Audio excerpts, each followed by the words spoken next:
Réalité à Banaki, réalité à Banakino. Boulou kiti, Bouguyo kaka. Qui ça? Nabiso, Kin et l'équipe partout. KNB, Kinshasa Nabiso, Kin et l'équipe partout. Kisasa et l'équipe partout. Mikolo Nezabino, pardon. Jima Sala Yolo Ratarate. Et on a bien un yo. Ah, Jimmy Mukende. Oumela. KNB, Kin et l'équipe partout. Rien à dire, toi on a tant envié, parce que Kin et l'équipe partout. Et l'Osako et Liboso Ambongo Mosanto Azate, c'est Lindon Kardasha. Ils sont nolo. Bisous bye. Banakin. Kebana jago zappé. So kutenango KNB Téléma. KNB Téléma qui chasse l'équipe partout. Jimmy Mukendi. Oumela. KNB ko zappé. So kutenango check au Vandi. Mbote na bino balandinyo sur magazine Kinshasa na biso KNB. Oezana toujours pour nous informer bino. On doit mettre sur pied un état de droit. Au nom du Père. Et dans un état de droit, il y a une justice indépendante. Du Fils. Et du peuple. Ce n'est pas pour rien qu'on fait des constitutions. Nous l'avons promis. Pourquoi Mboke débat? Parce que ceux qui arrivent et qui sont censés prêcher par l'exemple, eux prêchent par le mauvais exemple. Nous l'avons défendu. Un état de droit, c'est celui où tout le monde respecte la loi. Mais toi, tu crois que nous y avons cru. Mais ce que c'est vrai, tu vas en prison. Nous y voilà, état de droit. Journaliste Christian Malard na analyse na ye na chaîne I24 France atenaki ba propos discourtois na égard ya ba dirigeants africains qui bazo profiter na période ya confinement oyo pour na kovandisa dictature na bango. Asitaki entre autres Félix Antoine Tshisekedi na prédécesseur na ye Joseph Kabila. Kasi ye mokolobi azongi mutu pe a présenté ba excuse na ye na président Félix Tshisekedi na Joseph Kabila na peuple congolais. Oui, emballé, c'est le cas de dire. Oui, Jean-Charles, lors de ma chronique dans nos journaux de la semaine dernière, j'ai tenu des propos qui ont heurté, et je le comprends, le président Tshisekedi et le président Kabila, ainsi que le peuple de la RDC. Alors, vous savez, c'est malheureux à dire, mais c'est comme ça. Il y a des fois, hélas, malheureusement, où les paroles peuvent dépasser la pensée. Ça a été le cas. Ça a été le cas. De ma propre initiative, et je le répète, de ma propre initiative, je tiens à m'en excuser sincèrement, auprès du président Tshisekedi, auprès du président Kabila, mais aussi auprès du peuple de la RCD. Et puis, j'ai envie de leur dire que je leur souhaite bonne continuation et courage dans cette période où le coronavirus ébranle la planète tout entière.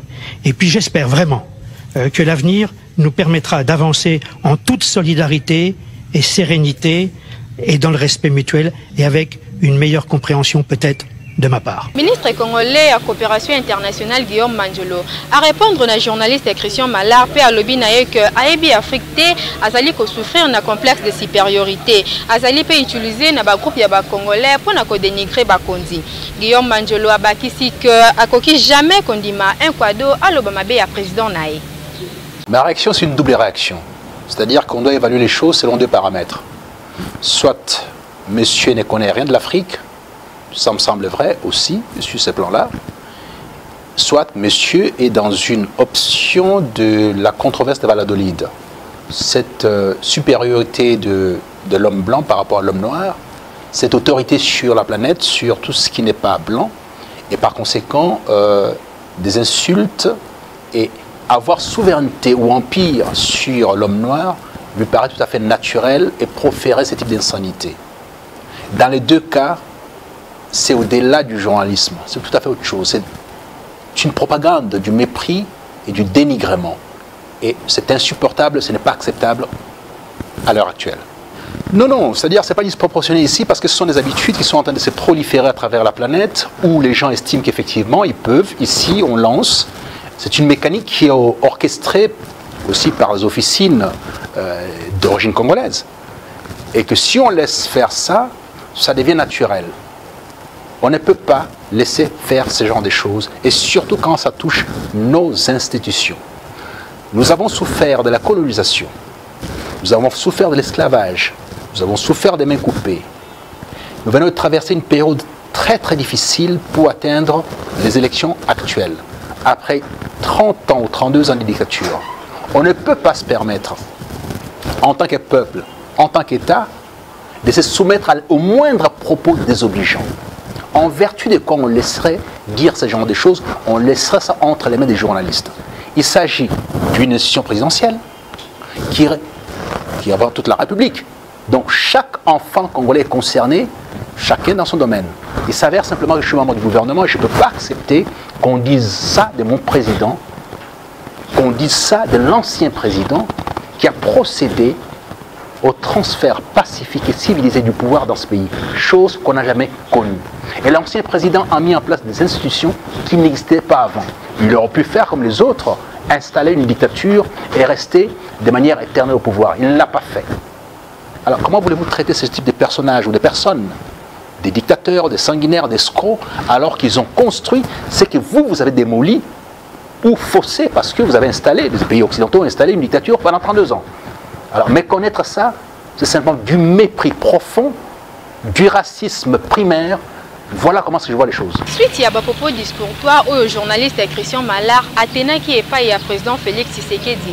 Ba Congolais ba fandi kimiate ba lobi boye na micro ya Hervé Zaka na Honorine Kinwani. Toujours soumis à la Mindele. Parce que Macron, Renga boye, yena Félix Bazara, ndenge bazaba président. Jamais au finga président Esco, ils ont raté. Au Mindele bazo konja toujours mboka oyo. Kuna se bango biso to ki pa bango te balié ko ta makambo ya Afrique. Alors to sengi vraiment ba bino ba journaliste. Il faut voir na pe ko lobela makambo Mindele. Premièrement, tout le monde a africain bazwi kisi ya coronavirus. Mais bango bazo boya yango. Baliga bango babimis. Mais baza bengra. Baza bengra et en plus balinga ka biso te. Et puis bazo vivre na richesse ya africain. Pour les Français, bien, les Européens, il faut vivre dans la richesse africaine. Macron il faut tout déstabiliser jusqu'au bout. Parce que Macron a le côté. Nous sommes dépendants de la côté, mais Bango toujours dépendre de la biso. Journaliste, et là, on peut alerte, premièrement, à restituer le langage. À restituer le langage à travers le chef de l'État. Parce qu'il y a un simple journaliste. Alors, nous avons qui sont entre à Konjambo, Kapowe, Pesanet, Enamabe. Il y a des journalistes, il faut dans la manière à Goloba, Babouzo Bawana, Oza Congo, Atika, Magamboya, RDC. Journaliste Wana, Nayoki Likamango depuis avant-hier Nabutu. Donc, un journaliste, Azofinga, Azofinga président Nabiso Escro. Donc, na ex-président, na président présent. Donc, Azofinga Bango ba Escro. Bon, je ne sais pas parce que pour le président Nabiso Baza, Bamouindou, Batumouindou, Poye, Aza Mundele, donc, nazo comprendre. Donc, mais, ezali, acte moko vraiment, et blessé, biso, ezo tika biso na blessure rebelle. Donc, na comprendre, tendenge, Bamindele, Bazo, Zwabiso, Banoir. Si niveau ya journaliste, azo comme un décret, ya kofinga, koloba, un président, que azali escroc ozoyoka donc eloko wana ezoleke la biso makasi mais journaliste wana malgré asengi bolimbisi mais bolimbisi na ye vraiment donc ezali lokola kiso répondre na maladie te bachubi mais ezo répondre na maladie te bolimbisi wana parce que eza première fois au Bamindele bazo sous-estimer biso donc bamona biso lokola ba donc pour l'angai sikoyo de pour l'angai ba journaliste na biso pe lokola journaliste wana za français ba journaliste biso pe ba pinga be Macron ba pinga be ba président européen et surtout ba européen de bazalaka na babiti douana makasi azoboya na pouvoir ya Macron azo escroquer pouvoir Macron aza escroc, Macron président français aza escroc. Donc niveau wana donc aux journalistes mais meli makambo wana en tout cas donc biso ba africain tolingi yango te malgré pardon na ye mais wana pardon ezindi na mai to comprendre yango te. Évolution ya coronavirus na RDC, commentaire ya Nathan Siata. Secrétariat technique ya lutte contre coronavirus na 35e bulletin na ye oyo asalaka pona kopesa rapport sur COVID-19 na République démocratique du Congo. Depuis le début de l'épidémie le 10 mars 2020, bilan ezali toujours ko s'alourdir kaka to komi actuellement na 471 cas confirmés, 30 décès, P36 personnes au bazali déjà à Kobika. 226 cas suspects ezali en cours d'investigation, 12 nouveaux cas confirmés dont 10 ezali à Kinshasa, P2 à Congo central na Matadi. Baoutaki ko découvrir yango dimanche le 26 avril 2020. 6 personnes bazali guéries donc 4 depuis le 26 avril dimanche leki. Depuis lobby lundi le 27 avril 2 personnes de Babiki. 2 nouveaux décès et Bakisami. 312 patients en bonne évolution. 70 échantillons testés. Pe sengeli koyeba ke zone mususu e uti ko bakisama na liste ya ba province oyo ezali déjà touché na pandémie oyo. Boyeba bongo ezali ville ya Matadi na kati ya Congo central. Au total tokomi na 6 provinces oyo ezali déjà touché na pandémie oyo. Kinshasa, Nord Kivu, Sud Kivu, Ituri, Kwilu, Okatanga, Pelelo Congo central. Selon gouverneur ya Congo central Atou Matubwana, alobi ke baka o mibale ezali déjà confiné pe mis en quarantaine. Peli susu esengeli koyeba ke DKP ezali confirmé na bandeko oyo bautaki na Dubai. Yango pe esali ke batu nyonso oyo bako uta na bamboka lokola wana bako zala nanu tester pe kozala en quarantaine avant ba libérer bango po bazonga na ba famille na bango. En entendant bakonzi ya mboka bazo continuer ko senga na biso ba congolais to fanda na ndaku soki likambo ya kosala ya malonga ezali te ko sokola ka maboko tango nyonso ko pesa mbote na maboko te ko éviter ba entroupement ya plus de 20 personnes. En attendant na Kinshasa déconfinement ya Gombe ezo continuer ko salema progressivement. Port ya masque est commis obligatoire na Kinshasa soki ozali kobima ozangi yango police akokanga yo pe okofuta lomande ya 5000 francs ndeko yoki fanda na ndako pesalela ba mesures préventives potolonga maladi oyo na mboka na biso. Après présentation officielle, Yakis ya COVID-19 et pas ya président malgache Andy Rajolina. Ba pays africain et belé bazo senga kisi yango après Sénégal, tour ya Guinée-Bissau. Bango pe basengi kisi ya COVID-19 na Madagascar. Nanzele ya président na bango. Bolanda commentaire ya Nathan Siata. Président malgache Andy Rajolina annonçaki que ba pays africain et belé bazo senga COVID organique. Kisi oyo mwana mboka Dr Jérôme Mouniangi a salaki découverte na yango mikolo eleki. Après Sénégal, sikoyo Guinée-Bissau nde auti ko senga yango. Asali commande na ye ya remède oyo contre coronavirus. Ezalaki na nzela ya compte Twitter na ye dimanche oyo nde président malgache asalaki annonce yango pona ko remercier homologue na ye guinéen Oumaro Sissoko Embalo. Pona transport na yango président malgache alobi ete ndeko na ye ya Guinée alobi a kofrete avion mobimba oyo ekoyana ba médecin ti na kati ya Madagascar pona komema kisi wana po ekende ko traiter peuple guinéen. To simba ke depuis vulgarisation ya président malgache pona mise en place ya remède oyo Covid organique oyo esalemi à base ya nzete oyo bazobenga Artemisia découverte na Dr Jérôme Mouniangi oyo azalaki na exil depuis 10 ans pe na minute oyo tozolo baboye azali na Kinshasa pona kotia poids na équipe ya riposte pona musala ekende malamu. Président malgache alobi ete ba pays africain oyo etikali porte na ye ezali polele oyo nyonso azali na besoin ya kisi oyo ekokoma na mboka na ye pona kosunga peuple africain ba éradiquer complètement pandémie oyo na continent na biso. Kinshasa et l'équipe partout.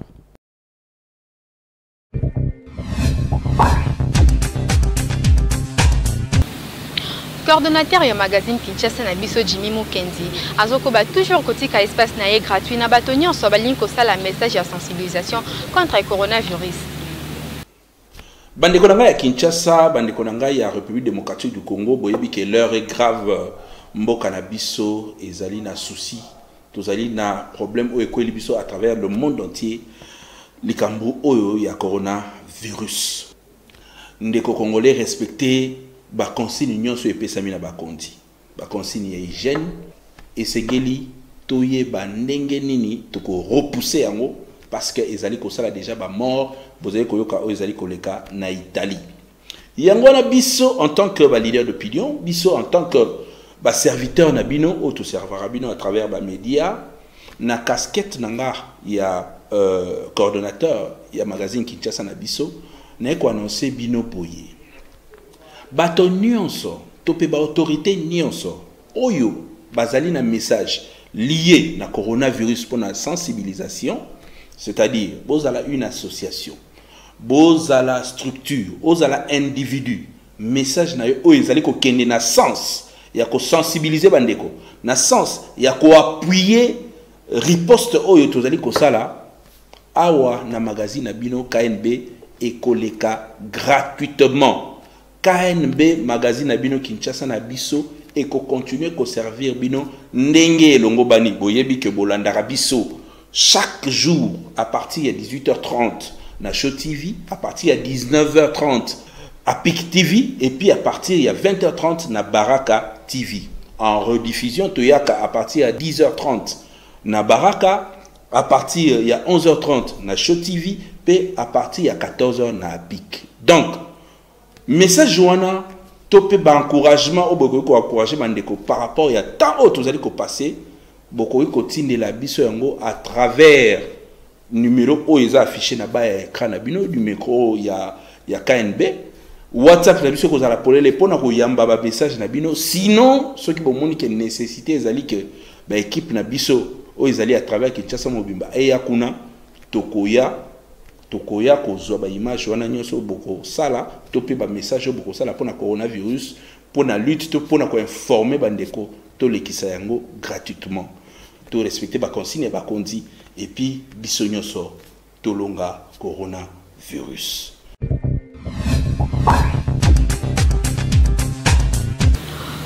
Na souci ya kosunga peuple congolais, Beltexco aye na miliki na ya sika Africa Choice ezote kama partout na ville ya Kinshasa.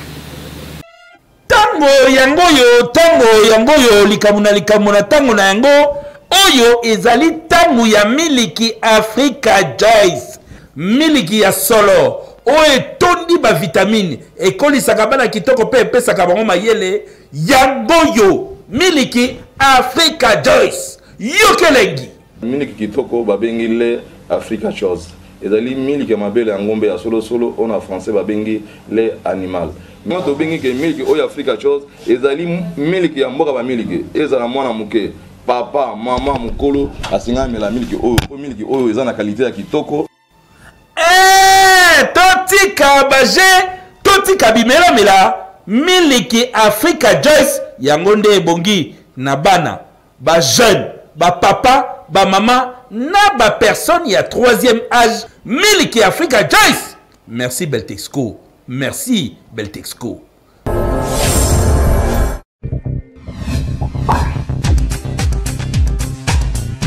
Bana basi ebele bazalaka na ezaleli ya kobwakela baninga maladi soki alingi mobali na ye. Reportage ya Hervé Zaka na Honorine Kinwani. Tukoma kokamwa na Kinshasa ba fille ebele bakoma na système soki ayoki ezobima na mobali na ye akoya kotuna yo kutu te directement ake komona nganga to mama moko boye mpona kobwakela moninga maladi soit mbasu mpese misusu kutu okoyoka o père bebisa ye kaka nzoto wana mpo mobali wana aboya ye kasi na misusu bamoni comportement wana eza mabe pe balobi boye na mikro na biso net ngai penza pona mobali po mobali aza ndeko note okeko bwakila moninga maladi po lobi ndenge eza so bwakile maladi akufi monte ke ezonga peka na mutu na yo eza lokwa neti charge oyo memi na mutu na yo donc nga pona ngana koyi kosala ngote po mobali etanga mepeka pona yo te ki yo ndi mutozo mobali wana soki yo naye esimbi te akoke kozwa pe mususu eza bongo apesa conseil mama so moni ke esimbi te otiki pe chance pa ya moninga mususu poto musupe etanga makite ke bino mbale na ebozala o ake kozwa ta mususu esimbi ke bavana ba mbale na ye yango wana totikaka motema mabe ya kobwakila baninga malade namona yango bien te papa eza bien te makasi po ani kokebwakila moninga malade so moninga alingi mobali na osengaka nzambe alimbisa ye kobwakila malade eza kitoko te eza bien te ata moke bao babwakila baninga malade batika pinja basambela kana na nzambe nzamba opesa bango kaka mibali soki mibali na za yete nzamba opesa kama oluke okibwakila moninga malade batika pinza comportement ya lelo papa na ngai tomona sonda ya kolobati ba fille ya lelo comportement na bango ezali soki neti oyebi mutu wana musu ekozala ke ayebi mwasi ya mutu wana me ya kosala tu alinga mobali wana musu ekozala ke baze sika moko ya kosala tu alinga mobali wana eza malamu te biso ndenge tokoli ba mama na bango toteke kosala te eloko wana te mbana ya lelo atopese conseil bazo yoka lisusu te balobi ke mobali aza ya mutu te nde bakoma koyimba na nzembo ndo tokoma komona bango kaka ne mobali aza ya mutu te sokalinga na kolinga ye bakoma kosala kaka ndenge wana do comportement eza bien te pe en plus bandeko na biso basi mingi soki bafe wana ezosalama po eza na bato ebele batiki nzambe mosika esengi tokangama na nzambe tant tokangama na nzambe tozonga na livre ya 1 Corinthiens 13 bible binini bible dit que moto aza na amour akoki kosala ndeko na ye mabe te peu importe ya baproblème okoki kobwakela moto mbasu te eza mabe mpo na nga bandeko basalaka makambo wana batika eza péché grave oyebi ke likambo nasali naokende kosala eza mabe mpe en plus nake nasali yango en tout cas ndeko na ngai yango moyeba problème ebele baconséquence ezoya omwana moto moko abwakelaki moninga na ye mbasu lobi azwi libala aobota te toyoki ndenge bandeko balobi comportement wana eza malamu te kobwakela moninga maladi likolo ya mobali eza vraiment kitoko te soki oyoki ke mobali na yo azwili yo mbanda luka oyeba le pourquoi mobali asali acte wana kasi yokoma ntina niveau ya kobwakelaka moninga maladi wana eza mabe tosambelaka biloko wana totika yo jeune fille soki mobali ayo kolinga yo soki oyoki ke si azalaka na mwasi ekozala malamu otika luka mobali na yo moko po soki yo mpe basali yo bongo okosepela te alors po mabe ya te tika mobali ya bato bajeune fille yo mutu balingi mobali na yo mutu olingi mobali ya bato boyoki bokoya kobebisa banzoto pamba okomona pe mobali yango na suka abali na ye bino te donc avant ya poser acte bon réfléchir nanu malamu Kinshasa eleki partout okokisi nanu mbongo na ya libala te kasi ozotia motema na ba faire part bakinwa balobi na reportage ya Hervé Zaka na Honorine Kinwani bamibali ebele na Kinshasa po abala mwasi na ye il faut asalela système faire part c'est-à-dire ye moko na poche aza atane eloko te eloko ya malonga kutu eza te po akende kobala mwasi motema nyonso okomona atikaka na ba faire part oyo akabolelaki bato misusu kutu okomona atie deja voile ya mwasi kaka na ba faire part oyo akabelaki bato ayebi ke kuna na kozwa 20 kuna na kozwa 100 ekopesa boye voile ya mwasi eza kuna mais quelque bato oyo tokutanaki na bango balobi boye na mikro ya KNB likambo wana nazo conseiller epa baoyo bazosala parce baningi bazosala lokola neti inventaire yake bamonanga mais na poche oza na eloko te ozo comprendre obani makama te camarade nanga sunganga na mwa $5 o sunganga na mwa $10 otie makanisi na poche ya moninga ekomi na ntango wana soki baninga peut-être bamosusu bazokende badefaka okei o defi ke okoya kozongisa mais te o defi tomoni kaka mokolo osali bamariage osali bafete ya libala na yo tomoni yango kitoko mais lobi na yo ekozala nini te ekomi lobi wana tokomona libala yango ekufi lisusu basi mosusu ya mikolo oyo basiportaka nzala te ngai soki moto aza na objectif ya bala normalement ye moko na afazala na fond soit ifaza na mbongo nyonso tu ekosenga mpo bala nde bato bayaka mpona bainvitation wana bazalaka wana eza baedaka soti akoya nango soti akoya nango te eza nango te keno bato wana nde basala mpona yo bala non yo nde moto okana kobala yo nde moto oza na bamoyen na yo conseil bacouple basala lokola biso bajeune tosalaki ngai par exemple avant napesa bafaire parce que napesi faire part na invitation omoni napesi faire part na invitation c'est-à-dire 90% ya makambo nyonso nasalaki bien avant naye ko makambo mbongo ba faire part et ko compléter ba vide mususu ko mona la fête ba couvercle les autres ko batinyo sauter au moni bo sengi ba couvercle au sengi ba biloko moko ekoza lake ekoza la moi priorité na manifestation te wana nde conseil na pesa bandeko oyo bofa na procédure to na préparation ya libala boyoki kopesa faire part eza nango vraiment mabe te po mutu akoka na mokili azali te kasi ezala te ke yo moko na poche to na compte na yo oza ata na eloko te mitema nyonso kaka na faire part oyo opesaki na bato ebongo soki bato wana nyonso bapesi ata eloko te seke libala mpe ekozala te soki omoni ke mbongo ekoki nanu te mpo na kokende kobala mwasi vanda ngonga na bino ekokoka kaka mpe bokobala na uswat bosombaka biloko na bino ndambu mpe bolongola nanu ide ya bafaire part na mitu na bino mpo soki kaka boye bokoavanse ata na eloko moko te Kinshasa eleki partout.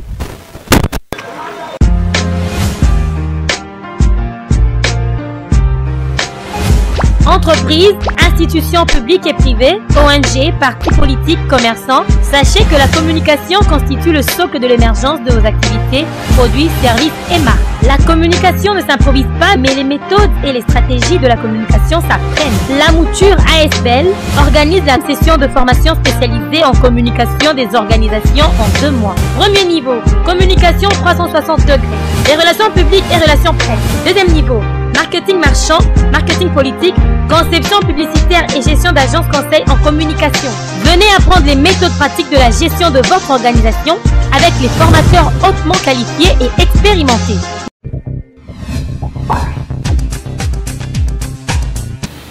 Motuna etunami na ba parents, pourquoi vous bêtez la carte ou l'aksaka bana na bino origine na bangote? Réponse na micro ya Honorine Kinwani. Akoko ya kala bazalaka kofandisa bana na bango pe bazalaka kobetela bango masolo oyo eleka koyebisa bango origine na bango kolakisa bango musisa ya ba famille esika bauta kasi ba parents mingi lelo babetelaka bana histoire ya origine ya famille na bango te misusu kutu bazalaka ta na idée ya komema bana na ba village natal te bana misusu kutu soki otuni ata province village secteur na ye ayebi yango même pas il faut atala na carte de lecteur sima à répondre yo Kobete la vraiment origine T, ça dépend d'une famille à l'autre et local liboso famille oyo ba parents ba yebi importance ya origine dès la ndako ya baboti ya bandako yebisa bango ke tala biso nde tobota matala tala mais ça lelo on a ba famille misusu ba comme na banko imiter ba occidentaux donc le monele et pas naie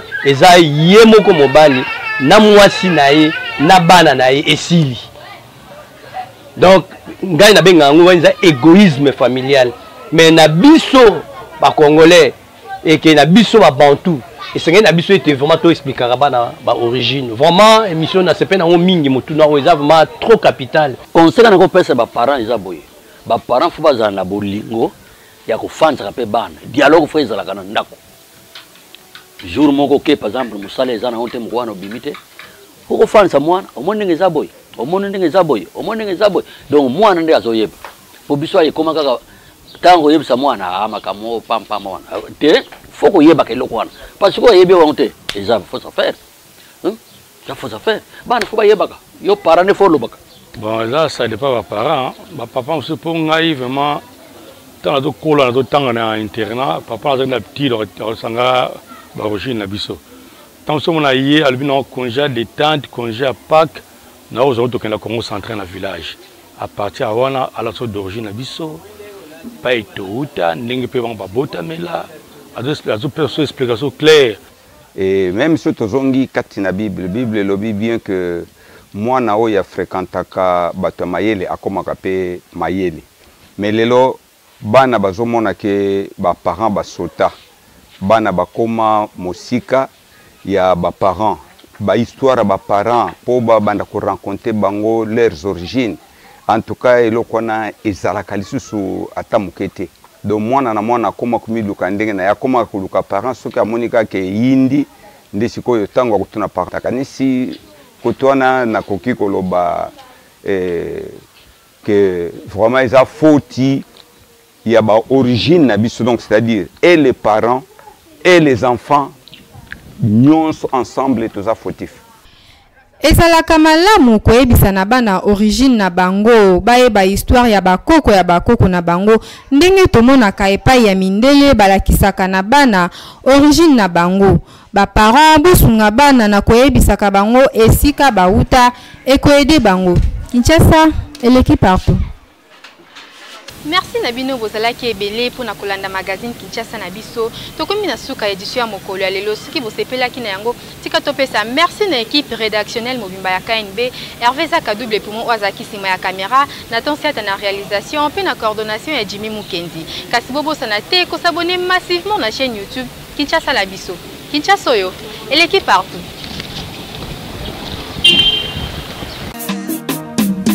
Magazine,